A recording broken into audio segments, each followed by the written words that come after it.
할렐루야. 하나님의 말씀 봅니다. 하나님의 말씀은 사도행전 5장 1절부터 11절까지 말씀 봅니다.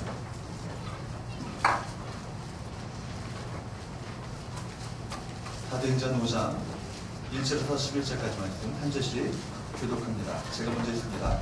아나니아라 하는 사람이 그의 아내 사피라와 더불어 소유를 팔아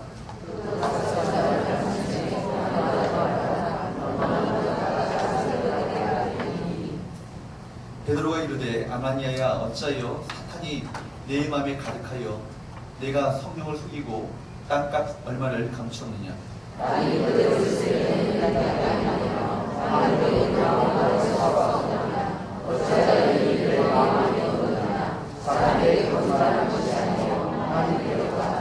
아나니아가 이 말을 듣고 엎드려서 흥이 떠나니 이를 듣는 사람이 다 크게 두려워하더라.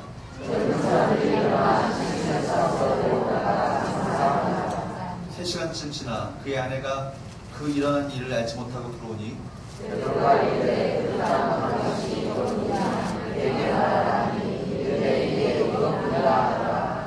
베드로가 이르되 너희가 어찌 함께 꾀하여 주의 영을 시험하려 하려 하느냐.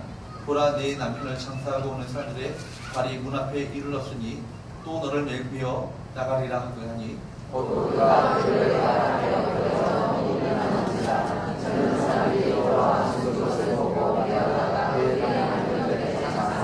함께요 온 교회와 이를 듣는 사람들이 다 크게 두려워하니라. 할렐루야. 미국의 그 욕 중에 이런 욕이 있다고 해요. 제가 뭐 강단에서 욕을 하려는 건 아니고요. 성령 받지 말고 성령 받지 않고 목회하라. 이게 욕이라는 거예요. 성령 받지 않고 목회하라. 성령 받지 않고 목회를 하면요 얼마나 불행합니까? 그 교회 목회자가요 성령 받지 않은 채로 바로 목회를 하게 되면 그 교회 성도들이 얼마나 불행합니까? 제가 그 얘기를 들으면서 목회자뿐만 아니라 우리 인생을 살아가게 될 때 우리 인생을 살아가는 모두도 마찬가지겠다. 우리 성도들도 마찬가지겠다. 교사도 마찬가지고요. 우리 청소년들도 마찬가지로 성령 받지 않고 성령의 충만함을 경험하지 않고 우리 인생을 살아간다면 그것처럼 불행한 것이 없겠다 생각을 했습니다. 특히 우리 중고등학생들 이 자리에 이렇게 나왔는데요. 우리 중고등학생들과 우리 교사들, 우리 목사님을 위해서 특별히 이 시간, 이따가도 함께 기도할 시간을 갖겠지만 이들을 위해서 여러분 특별히 기도해 주셔야 합니다. 이들의 인생 가운데 이때 정말 주님을 만나잖아요. 저도 중고등학교 때 저 주님을 깊이 있게 만나고 주님께 대한 소원을 더 확실하게 했습니다. 이때 정말 주님을 만나지 않고 그냥 이 시기를 지나간다면 이들이 정말 십자가의 은혜와 십자가의 사랑과 예수를 인격적으로 만나지 못한 채 그냥 지나간다면 그냥 교회만 왔다 갔다 할 뿐이지 그들의 인생이 바뀌어지는 게 아니에요. 삶의 의미가 달라지지 않습니다.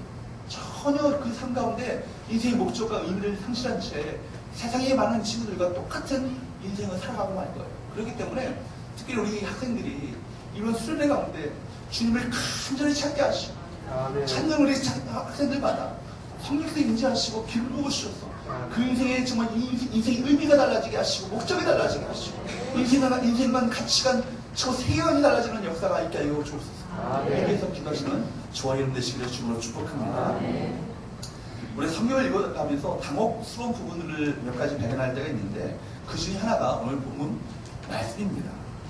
아나니아와 삽비라 부부가 자신의 소유를 팔아서 하나님께 드리다가 뭘 당했어요? 오히려 죽임을 당했어요. 그래서 성경은 말합니다. 왜 성경은 이러한 사건을 여법없이 이렇게 기록할 수 있을까? 제가 우리 서운교회 36년사를 만약에 40년사를 만약에 기록한다면 우리 서운교회 아마 좋은 일에만 기록할 것 같아요. 부흥하고 아름답게 헌신하고 우리 망우도부터 우리 처음 창립교인들이 얼마나 헌신하고 이렇게 교회를 일구시고 애쓰셨어요. 그리고 많이 부흥하면서 또 수많은 많은 일꾼들을 보내주셔서 이 교회가 이렇게 부흥하고 성장하고 발전했다. 여기까지 기록할 것 같아요.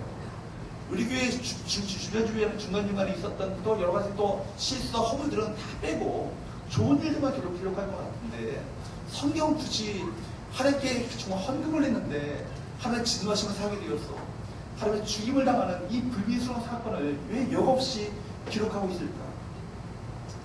이걸 통해서 우리가 성령에서 우리에게 말씀하고자 하는 메시지가 있다는 것이죠. 우리가 들어야 될 메시지가 분명히 복음 가운데 있다는 것을 말씀해 주고 있습니다. 첫 번째 우리가 봐야 될 것은요, 교회를 넘어뜨리려는 사탄의 전략에 대해서 우리가 살펴봐야 합니다. 우리 본문을 통해서 우리 가장 먼저 교회를 넘어뜨리려는 사탄의 전략이, 과연 악한 사탄의 전략이 어떤 것인가? 여러분, 오늘 본문을 보게 되면 어떻게 사탄이 교회를 무너뜨리려고 했습니까? 사탄의 가장 무서운 전략은 과연 뭐예요? 권력의 힘으로 교회를 위협하고 핍박하고 박해해서 교회를 무너뜨리려고 했습니까? 사실 그런 외적인 핍박은요, 사실은 무서운 전략은 아니에요. 역사적으로 볼 때요, 교회에 심각한 핍박이 오고 박해가 오고 심한 어떤 박해와 압박이 오게 될 때 교회가 망하게 되는가? 아니요. 오히려 교회는 더 정결케 되었고요, 더 순결케 되었고, 더 정과 같은 신앙으로 믿음으로 서게 되어서 교회가 그때 더 부흥의 시기를 경험하게 됐던 것을 보게 됩니다. 사탄의 첫 번째 전략은 역사적으로 여지없이 실패하고 맙니다. 그러나 두 번째 방법은 뭐냐면, 오히려 우선 전략은 다른 얘기인 거예요. 바로 은밀하게, 비밀스럽게 둘만의 대화 속에서 사람을 속이는 거짓 영을 그 안에 집어넣는 것입니다. 여러분, 초대교회에 무너뜨리려는 그 사탄의 첫 번째 핍박, 우리 지난번 시간에 봤던 3장 4장이 거친 이 핍박의 방법은요, 이것은 첫 번째 전략이었지만 두 번째 방법은 그 교회 안에 거짓의 영을 심는 것이었습니다. 교회 안에 거짓 영을 심어서 교회의 순수함을 빼앗아 버리려는 그 전략을 그들이 삼았습니다. 바로 여기 사용된 사람이 누굽니까? 아나니아와 삽비라입니다. 이 두 사람이 거짓 영에 사로잡혀서 그만 사탄의 통로가 되고 말았습니다. 1절 2절 한번 보도록 합니다. 1절 2절 시작. 아나니아가 하는 사람이 그 안에 삽비라와 불러 소유를 팔아 그 값에서 얼마를 감춤에 그 안에도 알더라. 얼마만 가져다가 사도들의 발 앞에 두니. 여기에 보면요, 아나니아와 삽비라도요, 누구처럼요? 지난 시간에 살펴봤던 누구처럼? 바나바처럼요, 자기의 소유를 팔아서 사도들의 그 발 앞에 두었습니다. 그러나 그들은 하나님께 드리기 위해서 땅을 팔았지만 그 값에 전부를 드린 것이 아니라 얼마 정도를 자신들을 위해서 감추어두고 나머지만을 가지고 베드로 앞에 가지고 나갔어요. 그리고 다른 교인들 보란듯이 성도들 앞에서 보란듯이 하나님께 내가 내 소유를 다 드렸습니다, 이렇게 드렸어요. 여러분, 왜 아나니아는요 땅의 그 판값을 얼마를 감추고 나머지만을 하나님께 드렸을까요? 그리고 끔찍하게 다가 아니고 일부만을 가지고 왔습니다라고 왜 말하지 않았을까요? 성경은 이 부분을 명확하게 설명하고 있지 않지만 우리 당시의 초대교회 성을 근거로 해서 이런 추측을 할 수 있는 거예요. 아마 바나바는요, 자신의 밭을 팔아서 사도들의 발 앞에 둔 일로 인하여서 당시의 초대교회 성도들의 많은 성도들의 칭찬과 존경과 인정을 받게 되었을 것입니다. 어떻게 자기의 재산을 다 팔아가지고 그 가난한 자들을 주기 위해서 사도들의 그 발 앞에 다 줄 수 있었을까? 당시 사람들은 바나바의 그 인격과 그 신앙에 감격하고 감동했을 것입니다. 그런데 바나바가 사람들에게 칭찬을 듣게 되자 상당히 마음이 불편했던 사람들이 있었어요. 편찮았던 사람이 있습니다. 누굽니까? 아나니아와 삽비라입니다. 그들은 역시 이들 또한 바나바와 더불어서 초대교회 창립 예물입니다. 이들도 초대교회에서 자신들이 그 차지하는 그 비중을 생각해 볼 때 자신들도 칭찬을 받고 존경을 받고 사람들로부터 인정을 받아야 한다는 생각을 먹었을지 모르겠어요. 그래서 그들도 바나바처럼 소유를 팔아서 하나님께 바치자, 그렇게 생각했던 것 같습니다. 한번 생각해 보십시오. 비록 체면이나 형식적이라 할지라도 자신의 집이나 땅을 팔아서 헌금할 정도면 그들은 대단한 믿음의 소유자임에 분명합니다. 결코 쉬운 일이 아니에요. 교회를 위해서 집을 팔거나 땅을 팔아서 헌금하는 것, 이거 여러분 쉬운 일이 아닙니다. 아무나 할 수 있는 것도 아닙니다. 그런데 그들은 그 일을 했어요. 그렇게 헌신했어요. 그들에게는 바로 교회를 향한 이런 열심도 있었고 헌신도 있었습니다. 그런데 문제는 무엇입니까? 문제는 뭐예요? 그들의 신앙 깊은 곳에는 인간적인 야망이 있었다는 거예요. 하나님보다 사람들에게 칭찬을 받고 싶고 사람들에게 인정을 받고 싶고 박수를 받고 싶은 인간적인 동기가 그 안에 숨겨져 있었다는 것입니다. 하나님께서 나를 어떻게 보시는가, 이것이 중요한 것이 아니라 사람들이 나를 어떻게 보느냐, 이거에 더 관심을 가지고 있었다는 거예요. 이런 아나니아는 그만 사탄에게 노출이 되었고, 바로 사탄은 바로 이런 틈을 타서 아나니와 삽비라를 무너뜨렸던 것입니다. 본문에 나타나 있는 얼마나 감춘해라는 이 말은요, 이런 상황을 우리에게 말해주고 있어요. 바나바는 성령에 이끌려서 구제하고 헌신을 했습니다. 그런데 아나니아 부부는 질투심과 시기심으로 체면 때문에 헌금을 했다고 할 수 있습니다. 이것이 바나바와 아나니아의 그 차이점인 거예요. 여러분, 사람에게는요, 참 이상하게도 자신과 다른 사람을 비교하는 못된 본성이 있어요. 다른 사람이 잘 되면 괜히 배가 아픈 사람도 있습니다. 이거는요, 누구도 예외 없어요. 인간 중에 본래적인 악한 본성이 우리 모두에게 다 있는 거예요. 그런데 사단은요, 바로 이런 것을 이용합니다. 이런 악한 본성을 이용해서 사람들을 넘어뜨립니다. 이런 이야기가 있습니다. 악한 사탄의 그 졸개들이요, 리비아 사막에 있었던 어느 성직자를 유혹하여서 쓰러뜨리고자 했습니다. 그러나 이들의 악한 영들의 유혹에도 불구하고 이 성직자는요, 결코 범죄하지 않는 거예요. 악한 영들은 그 사람의 육신적인 정욕을 이용해서 건드려도 보고 그 마음 가운데 의심과 두려움의 화살로 맹공을 가해보지만 절대로 그 사람은 믿음이 흔들리지 않아요. 요즘도 아주 굳건하게 오히려 하나님을 바라보고 그럴수록 더 하나님을 유지하면서 믿음으로 하나님께 믿음으로 나아가는 믿음의 싸움을 계속해 나가는 거예요.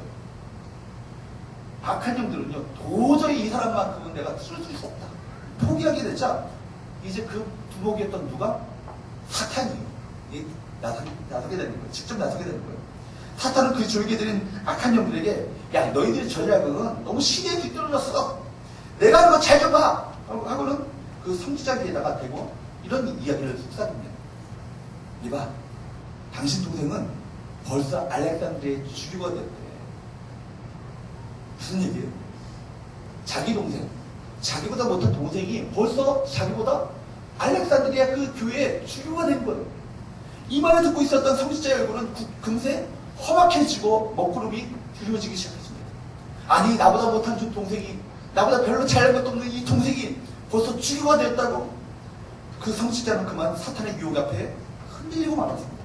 그러자 사탄은 만족스러운 표정으로 그의 졸개들에게 가지 말합니다. 시기, 바로 이거야. 거룩하게 살려고 하는 사람에게는 이게 최고의 무기지. 여러분, 아나니아 부부들에게 일어나는 것이 바로 이와 같은 거예요. 대체로 믿음이 없는 사람이나 그 안에 하나님의 말씀이 없는 사람들은 마귀가 유혹하는 말들에 쉽게 넘어갑니다. 왜 그런지 아십니까? 거짓 영이요, 꼭 자기가 하고 싶은 말을 하기 때문입니다. 만약 한 사람이 어떤 교인에 대해서 상처를 입고 또 피해의식이 있다고 생각해 보십시오. 마침 어떤 집사님이 그 교인에 대해서 아주 비판적이고 나쁜 이야기를 합니다. 그러면 대부분 어떻게 하죠? 어떻게 해요? 맞아요. 바로 그 교인은요, 그런 놈이에요. 나도 옛날에 그 인간한테 그렇게 당했다니까. 그렇게 맞장구를 치게 될 것입니다. 왜냐하면 자기가 생각하는 것을 다 말하잖아요. 얼마나 신납니까? 그러면 마치 그 집사님의 말이 하나님의 음성 같고 진리 같습니다. 그런데 문제는요, 그게 바로 누구의 전략이에요? 사탄의 전략이에요. 그런 방법으로요, 악한 사탄은요, 사람과 사람 사이를 이간질시킵니다. 분열시킵니다. 아나니아 경우도 바로 이런 경우입니다. 악한 영은 이렇게 속삭였겠죠. 땅을 얼마나 팔았는지 누가 알겠느냐? 아무도 모른다. 다 밭이 필요가 있겠느냐? 바나바가 바친 것보다 조금만 더 하고 나중에는 나중을 위해서 숨겨둬라. 누가 알겠느냐?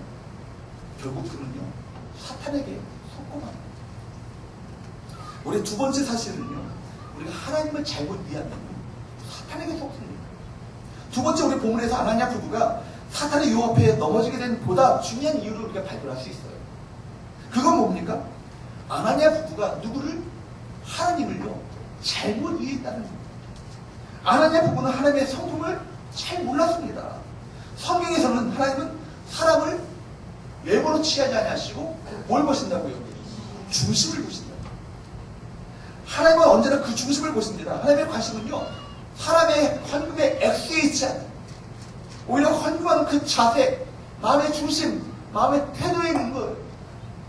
그래서 하나님은, 예수님은 한 과부의 두 랩돈을 연고교회에 넣으신 것을 보시고는 다른 부자들이 한 어떤 헌금보다 더 많은 재물을, 헌금을 그 안에 넣었다라고 칭찬하셨습니다.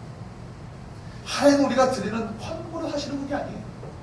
가난하기 때문에 헌금하라고. 하나님이 가난하니까 내가 좀 부족하니까 니네들 헌금으로 내가 먹고 살아야겠다. 이렇게 해서 헌금을 요구하시는 건 아닙니다. 하나님은 어떤 분이시에요? 온 세상의 주인이시죠. 하나님은 우리에게 헌금과 헌신을 우리에게 요구하시는 것은 도리어 이것을 통해서 우리에게 축복하기 위하시기 때문입니다.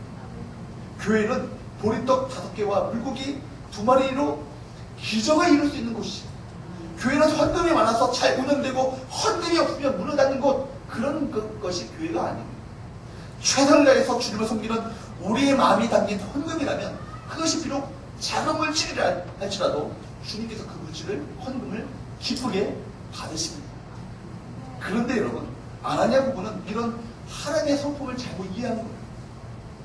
또한 아나니아 삽비라는 또 사람만 속이면 누구도 하나님도 속일 수 있다라고 잘못 생각했습니다. 어리석은 사람들은요, 하나님을 속일 수 있다고 생각합니다. 어두운 데서 죄를 지으면 하나님을 모를 줄 압니다. 아무도 없는 곳에서 죄를 지으면 하나님도 못 볼 것이라고 오해합니다. 왜 사람들이 죄를 짓습니까? 아무도 모른다고 생각하기 때문입니다. 다른 사람들에게 들키지 않으면 자신은 죄인이 아니라고 생각합니다. 그러나 여러분, 분명히 알아야 됩니다. 사람을 속일 수 있어요.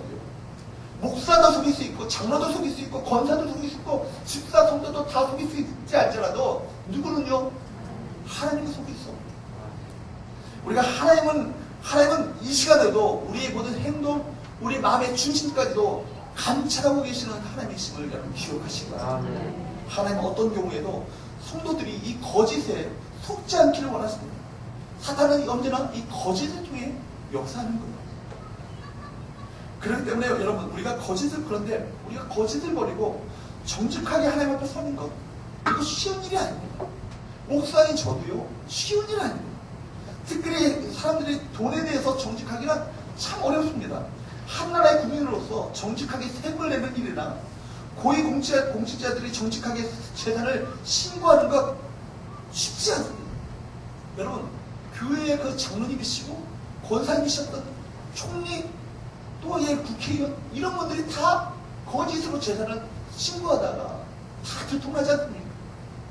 어떻게라도 세금을 적게 내려고 불법을 행하고 편법을 사용하는 사람들이 얼마나, 이거는 성도들까지도, 교회 장로님, 우리 권사님들도 마찬가지로 여기 예의가 없는 거예요. 그것과 마찬가지로 우리 믿음의 사람들이 하나님 앞에서 정직하게 11조를 하고 기쁨과 감사로 헌금하는 일, 이거 쉽지 않습니다. 여러분, 하나님께 대한 진정한 믿음이 우리 가운데 없으면요, 온전한 11조, 형식적인 10조가 아니라 정말 온전하게 11조를 떼어서 하나님 앞에 드리는 것, 이거 정말 진정한 믿음이 없으면요, 불가능합니다. 정직하고 온전하게 드리는 11조는요, 누가 뭐라고 해도 그 사람의 그 믿음의 수준을 정확하게 드려야 됩니다. 여러분, 저는 우리 교회에 정직하게 온전한 11조를 드리는 믿음의 사람들이 많이 일어날 수 있기를 주님으로 축복합니다. 그런데 어떤 분들은요, 11조와 그 다른 헌금을 다 하는 것이 부담스러우니까 이런 분을 봤어요. 제가 그분한테 직접 얘기 들었어요. 11조를 뗐는데 11조 안에서 11조를 하고 감사헌금하고요, 선교헌금하고 구제헌금하고 이런저런 헌금으로 11조 안에 하는 거예요. 왜냐하면 이것저것 다 하는 게 부담스러우니까. 여러분 보십시오. 오늘 본문은요, 아나니아가 얼마나 바쳤느냐, 또 얼마나 숨겼느냐, 여기에 대해서 관심을 갖고 있지 않아요. 얼마나 드렸느냐, 여기에 관심을 갖고 있는 게 아니에요. 더 그것이 중요한 문제가 아니기 때문입니다. 오늘 성경은 이렇게 말합니다. 4절 한번 보도록 합니다. 5장 4절. 5장 4절 시작.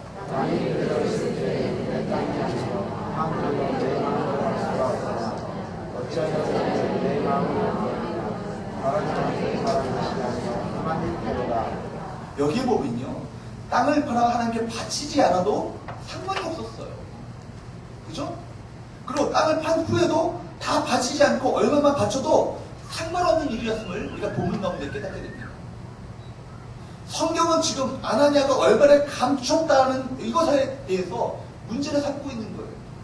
문제는 다르게 있는 거예요. 바로 아나니아가 그 소유를 바치면서 누구를 속인 거예요?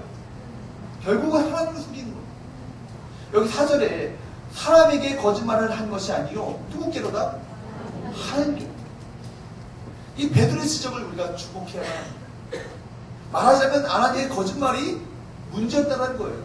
솔직하게 다 바친 것이 아닙니다. 땅을 판 것 중에 얼마만 들었습니다라고 했다면 아무런 문제가 없었을 거예요. 그렇습니다. 다른 것은 몰라도요, 교회는 성령님을 속이거나 하나님에게 거짓말을 해서는 안 됩니다. 거짓 영, 더러운 영들이 교회를 어지럽히도록 내버려둘 수는 없는 거예요. 겉으로는 교회가 부흥하고 겉으로는 교회가 구제하고 선교할 수 있습니다. 겉으로는 많은 행사를 해서 사람들이 막 박수갈채를 모을 수 있어요. 교회가 10만 명 모을 수 있어요. 그런 교회도 있잖아요. 그런데 그 교회가 정결치 못하고 깨끗하지 못하고 해서 사람들에게 손가락질을 받고 목회자가 교회가 사람들의 그 조롱을 받는다면 여러분 그것이 얼마나 비참한 일입니까? 그 속에 거짓의 영이 역사한다면 그 부흥은 이내 사라지고 말 것입니다.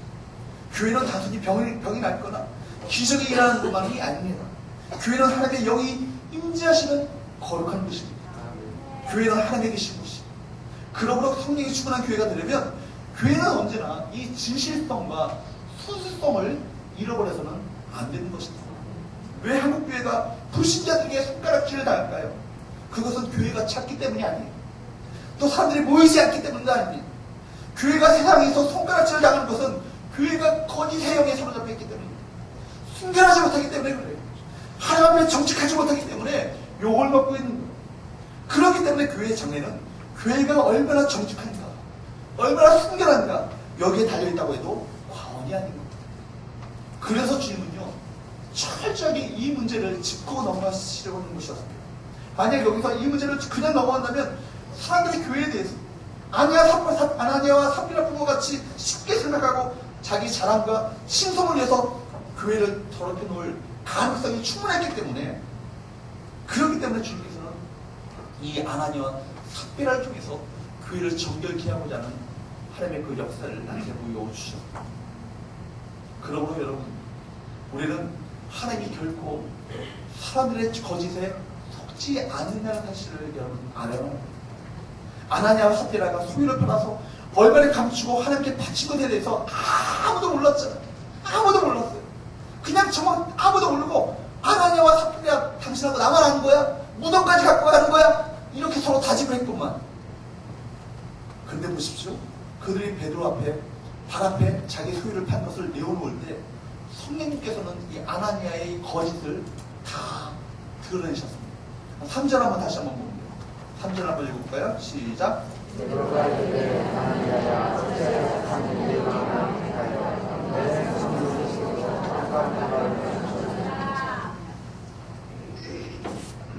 여기 우리는요 성령 충만한 베드로 앞에 아나니아가 딱 걸렸잖아요. 딱 걸렸어요. 여러분, 성령님은 아나니아의 거짓을 드러내셨습니다. 성령님은 베드로로 하여금 아나니아의 배후에 역사하는 거짓 영을 보게 하시는 거예요. 결국 아나니아는 베드로를 통해서 성령의 음성을 듣는 순간 그만 그 앞에 죽고 말았어요. 여러분, 아나니아 삽비라가 어떤 사람입니까? 창립주의입니다. 그리고 이 사람들만큼 정말 바라봐 못지 않게 주님을 위해서 헌신하고 충성했으며 정말 아름답게 교회 초대교회를 섬기러갔던 귀한 일을 감당했던 사람들입니다. 그런데 이 귀한 사람들이 이 거짓의 영에 쉽게 자신을 이용당하고 말았고, 여기에 결국 하나님께서는 그 앞에 하나님의 놀라운 진노의 실직을 그에게 가하셨습니다. 이걸 통해서 아나니아 삽비라가 여러분 천국 못 갔다는 얘기는 아니에요. 그들이 참 예수 그리스도를 마음가운데 영접했고 그 10년 가운데 십자가의 은혜와 사랑을 경험했다면 그들은 천국에 갔겠죠. 그러나 주님 앞에 그 징계는 주님 앞에 책망을 들었을 것입니다. 왜 거짓 영에 너희가 노출되었어? 이 교회를 더럽히고 말았는가? 이렇게 아마 주님께서 책망을 들었을 것입니다. 여러분, 그렇습니다. 누가 감히 하나님을 속일 수 있겠습니까? 아무도 하나님을 속일 수 없습니다. 속일 분을 속여야지 우리가 어떻게 성령님을 속일 수 있겠습니까? 본문을 계속해서 보게 되면 3시간이 지난 후에 그의 안에 누가 옵니까? 삽비라가 무슨 일이 일어났는지 아무도 모른 채 교회에 왔습니다. 베드로가 묻습니다. 그 땅 팥값이 다 이것뿐이냐? 이 물음이 뭐예요? 그에게 회개의 기회를 줍니다. 사실은요, 그게 아니고요. 얼마 제가 이걸 다 드리고자 했는데 이 돈이 좀 아까워가지고 얼마를 좀 감추었습니다. 죄송합니다. 그렇게 됐습니다. 그렇게 회개했다면 거기에 하나님의 용서가 임했을 것입니다. 그리고 거기에 바로 하나님의 그 사게 하시는 은총이 그에게 임했을 것입니다. 그러나 삽비라는 회개의 길을 놓치고 말았습니다. 사실은 이때 삽비라가 회개했어야 합니다. 아니 정말 삽비라가 성령의 사람이었더라면 남편 아냐냐가 소유를 판 값을 감추고 있을 때 말렸어야 합니다. 그런데 그렇게 하지 않았습니다. 두 사람은 은원하고 땅값의 그 얼마를 감추었습니다. 결국 삽비라도 이 하나님의 심판을 피할 수 없었습니다. 9절에 보면 베드로가 이렇게 말합니다. 같이 한번 읽어볼까요? 5장 9절 시작. 베드로가 이르되 너희가 어찌 함께 꾀하여 주의 영을 시험하려 하느냐. 보라 내 남편을 장사하고 오는 사람의 말이 문 앞에 이르렀으니 또 너를 매어 하나이라 하니. 결국 어떻게 됐어요? 삽비로도 죽었어요. 우리는 여기 이 부분에서 좀 당혹스러운 마음을 그만 썼어요. 하나님 참 너무하신 게 아닙니까? 하나님도 너무 현행도 너무하지. 남편도 죽이고 아내가 이렇게 죽일 수 있단 말인가? 헌금 좀 갚쳤다고. 그러나 우리는 여기서 하나님의 이 거룩한 속성을 우리가 이해해야만 합니다. 사람들은요, 하나님을 그냥 사랑의 하나님, 모든 것을 다 융합하시는 하나님, 우리가 죄를 다 지어도 과거, 현재, 미래의 죄까지 다 용서하셨으니까 마음대로 죄를 져도 되는 하나님. 누가 얘기해요? 기쁜 소식 속에 박옥수. 기쁜 소식이라고. 과거, 현재, 미래 죄까지 다 용서를 받았으니까 죄를 마음대로 져도 된다고. 하나님 다 용서하신다고. 이거 기쁜 소식이라고. 이렇게 말하잖아요. 여러분 그렇죠? 아멘 할 뻔하셨던 분이 계신 것 같아요. 아니잖아요. 하나님 거룩하신 하나님이세요. 여러분 우리가 어떤 죄인도 회개하면요 다 용서하시고 받아주십니다. 하나님 우리를 죄에서 건지시기 위해서 아들 예수 그리스도를 십자가에 죽게 하셨어요. 그러나 동시에 하나님은 전능하시고 거룩하신 분이십니다. 그렇기 때문에 죄를 용납지 않으시는 거예요. 하나님은 결코 사람들에게 기만당하거나 조종당하지 않으십니다. 요즘 많은 사람들이 하나님을 너무 쉽고 안일하게 생각합니다. 그래서 하나님의 사랑만을 강조하다가 하나님의 거룩함에 대해서 너무 무시하는 경우가 있습니다. 옛날에는 주일 성수 목숨 걸고 사수했잖아. 휴가 때 주일 좀 빠뜨리는 건 좀 하나님 이해하시겠지. 이렇게 생각하는 분들이 너무 많아. 전화 걸었더니 집사님, 권사님 왜 지난주에 안 오셨어요? 목사님 휴가가 한다고요. 지금 빼먹었어요. 거기 거기 예배 드리셨어요? 외국 갔잖아요. 외국 갔는데 어디 교회가 있어요? 제가 그런 얘기를 들으면요 너무너무 가슴이 아픈 거예요. 집사님, 권사님 어쩌자고 지금 주일을 하나님께서 정하신 이 날을 왜 예배드리는 이 날을 세상에 그 어떤 것보다도 앞세워야 될 것인데 이 주일을 어기면서까지 놀러 가는 거예요. 정신 팔려 있는가? 이거 우리가 심각하게 들어야 합니다.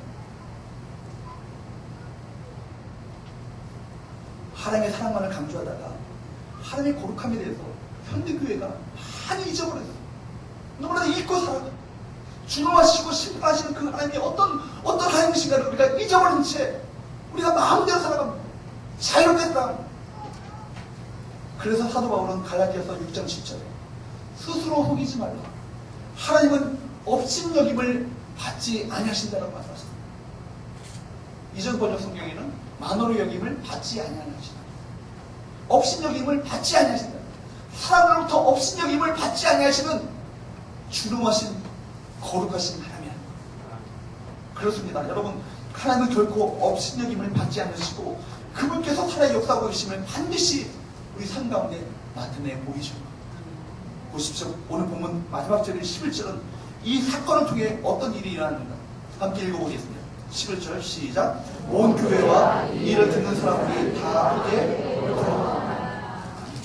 여러분 아나니아 삽비라 사건을 성경이 여과 없이 낱낱이 하나하나 다 이렇게 기록한 이유가 바로 여기 있는 거예요. 하나님은 결코 사람들에게 업신여김을 당할 그런 분이 아니시라는 거예요. 결국 아나니아의 죽음은 교회 안에서 일어난 성령의 역사를 하찮게 대수롭지 않게 생각했던 그 사람들에게 경종을 주었습니다. 아마 이런 일이 요즘에 일어났다면 일대 혼란이 일어났을 거예요. 그런데 초대교회는 달랐어요. 오히려 이 사건을 통해서 교회의 영적 권위가 세워지게 되었고 더 많은 기적들이 교회 가운데 나타나게 되었습니다. 아마 이런 일이 우리 한국교회 만약 우리 교회 가운데 일어났다면 시험받아 떠나서 저렇게 매몰찬 무정한 하나님을 내가 믿지 않겠다. 가족도 다 따랐어요. 그 가게 되는 분들 다 따랐을 거예요. 근데 초대교회는 달랐다. 하나님을 오히려 어떻게 해요? 두려워하게 됩니다. 여기 성경에 보면은 감히 그들과 상종하는 자가 없으나 백성이 칭송하겠다. 성경은 그렇게 기록하고 있습니다. 하나님 여러분, 우리 안에 작은 죄 알죠? 여러분 이 본문을 묵상하면서 제 안에 있는 작은 죄를 회개합니다. 이 작은 죄까지도 거룩하신 하나님께서는 용납지 않으시고 그 죄를 처리하기를 원하시는 하나님, 그 하나님을 다시금 저는 말씀을 묵상하는 가운데 만나게 되었습니다. 여러분 가운데 아직 해결되지 못하고 주님의 십자가 앞에 처리하지 못한 죄가 있다면 그 어떤 죄입니까? 그 죄를 십자가 앞에 가지고 나올 수 있기를 주님으로 축복합니다.